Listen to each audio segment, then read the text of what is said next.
محترم سامعین، حافظ ابن کثیر اور ابن عساکر لکھتے ہیں کہ رسول اللہ صلی اللہ علیہ وسلم کے صحابہ میں سے چند ایک کو رومی فوجوں نے قید کر لیا اور بادشاہ کے سامنے کمانڈر سمیت پیش کرتے ہیں۔ کمانڈر سے کہتے ہیں کہ دین اسلام کو چھوڑ دو، بدلے میں تمہیں عورت بھی ملے گی، دولت بھی ملے گی اور بادشاہت بھی، اور پھر عورت بھی کوئی عام نہیں بلکہ جو بادشاہ کی بیٹی ہے، شہزادی ہے، اس کا نکاح تمہیں دے دیا جائے گا، تمہارے بیان میں آ جائے گی۔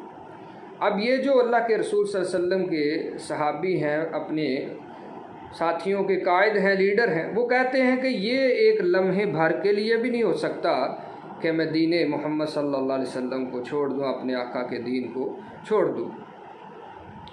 اب وہ کہتا ہے کہ قتل کر دیے جاؤ گے۔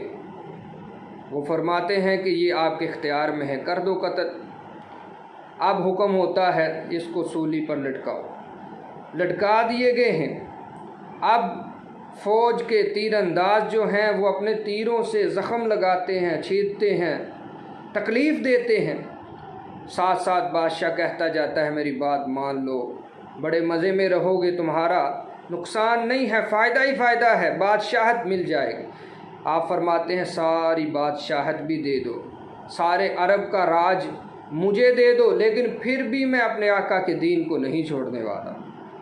اب ایک ساتھی کو لایا جاتا ہے اور ایک پیتل کا گرم کیا ہوا کڑاہا، اس کے اندر اس کو ڈال دیا جاتا ہے۔ چند لمحات کے اندر اس کا جسم جو ہے چمڑی ختم ہو جاتی ہے، ہڈیاں چمکتی نظر آتی ہیں۔ اب ان کو ڈرایا جاتا ہے یہی حال تمہارا ہونے والا ہے، لیکن وہ فرماتے ہیں یہ حال تو کیا، اس سے بھی کچھ بدتر حال ہے تو وہ بھی کر دو، لیکن میں ایک لمحے کے لیے بھی دین اسلام کو چھوڑنے والا نہیں ہوں۔ اب کرتے کراتے وہ کہتے ہیں اس کو چرخی کے اوپر لٹکا دو اور اس کو ختم کر دیا جائے۔ جب لٹکائے جاتے ہیں تو صحابی رسول صلی اللہ علیہ وسلم کے آنکھوں سے آنسو جاری ہو جاتے ہیں، تو وہ بادشاہ سمجھتا ہے کہ اب اس کو اتارو، لگتا ہے یہ بندہ سمجھ گیا ہے، یہ اب ہم سے سودا کرے گا۔ اب یہ عورت کے لالچ میں یا پھر دولت کے لالچ میں یا بادشاہت کے لالچ میں یا پھر اپنی جان بچانے کے لیے اب یہ نصرانیت کو قبول کر لے گا۔ آنسو جاری ہے۔ اب بادشاہ پوچھتا ہے آنسو کیوں جاری ہو گیا؟ وہ تو یہی سمجھا تھا کہ یہ پھر جائے گا، لیکن وہ صحابی رسول صلی اللہ علیہ وسلم جواب دیتے ہیں، دشمن کی قید میں ہیں۔ ان کا جواب سنیے، وہ کہتے ہیں کہ میں روتا اس لیے ہوں، یہ تو ایک جان ہے، ابھی نکل جائے گی، یہ بات ختم ہو جائے گی، یہ ظلم ختم ہو جائے گا، تکلیف ختم ہو جائے گی۔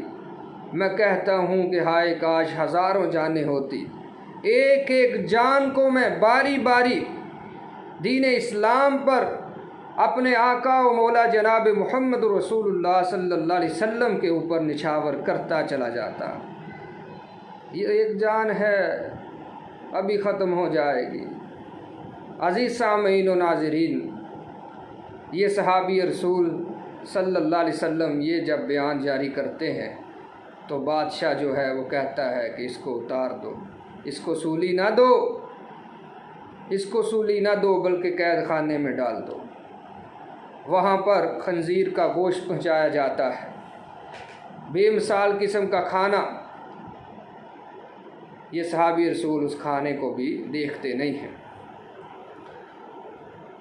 اب بادشاہ کہتا ہے کہ یہ بھی نہیں کھاتا، چل ایک بات میری مان لے، ساتھیوں سمیت رہا کر دوں گا۔